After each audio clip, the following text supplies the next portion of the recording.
புதிய மாதத்தை பார்க்கிற உங்களோடும் என்னோடு கர்த்தர் பேசுகிற கர்த்தருடைய வார்த்தை உபாகமம் 28வது அதிகாரம் 7வது வசனம்.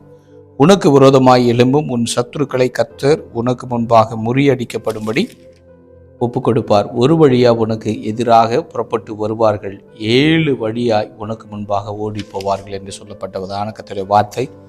பாருங்க, இந்த புதிய மாதம் ஒருவேளை நீங்கள் நினைத்து கொண்டிருக்கலாம், ஐயோ எனக்கு எப்படி இருக்க போகிறதோ, இதோ 4 மாதம், இந்த வருடம் 2026வது வருடம் 4 மாதத்தை பார்த்துட்டேன், 5வது மாதம் எப்படி இருக்க போகிறதோ என்று சொல்லி ஒருவேளை பல அங்கலாய்ப்புகளோடு பல கேள்விகளோடு இதை கேட்டுக்கொண்டிருக்கிறீங்களா?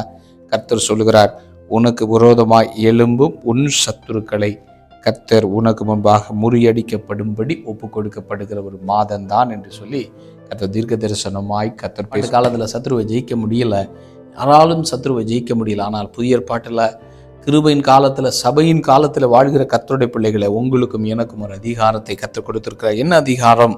சத்துருக்களை முறியடிக்கக்கூடிய வல்லமையை கர்த்தர் கொடுத்திருக்கிறார். ஒருவேளை இன்னைக்கு நீங்கள் நினைத்து கொண்டிருக்கிறீங்களா, ஐயோ என் வாழ்க்கையில் பலவிதமான சத்துருக்கள், ஒருவேளை சத்ரு சாத்தானு டைரக்டாக வந்து உங்களுக்கு விரோதமாக எனக்கு விரோதமாக இன்னைக்கு போராடி கொண்டிருக்கலாம். அதை கேட்டுக்கொண்டிருக்கிறவங்களுக்கு விரோதமாய் சத்ருவின் போராட்டம் பயங்கரமாக இருக்கிறதுன்னு சொல்லி ஒருவேளை நீங்கள் சோர்ந்து போயிருக்கிறீங்களா?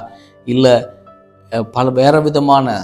பலவிதமான சத்துருக்கள் இருக்கிறான். சத்ரு என்று சொல்லும்போது ஒன்லி சாத்தான் மட்டும் கிடையாது. சாத்தான் ஒரு சத்ரு, ஒரு டைப்பான சத்ரு.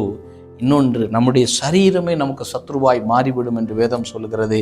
அது மாத்திரமல்ல, உங்கள் வீட்டாரை உங்களுக்கு சத்ரு என்று வேதம் சொல்லுகிறது. அப்படி பலதரப்பட்ட விதத்தில் சத்ரு செயல்பட முடியும். இன்னைக்கு ஒருவேளை பலவிதமான நெருக்கத்தில் பிசாசனம் பலவிதமான தாக்குதலுக்குள்ளதாக நீங்கள் பாதிக்கப்பட்டவர்களாக, எனக்கு இதிலிருந்து வெளியே வர முடியலையேன்னு சொல்லி ஒருவேளை ஏங்கி கொண்டிருக்கிறீங்களா? கர்த்தர் உங்களை பார்த்து தான் சொல்கிறாரு, உனக்கு விரோதமாக எழும்பும் உன் சத்துருக்களை கர்த்தர் உனக்கு முன்பாக முறியடிக்கக்கூடிய மாதம் தான் இந்த மாதம், மே மாதம்.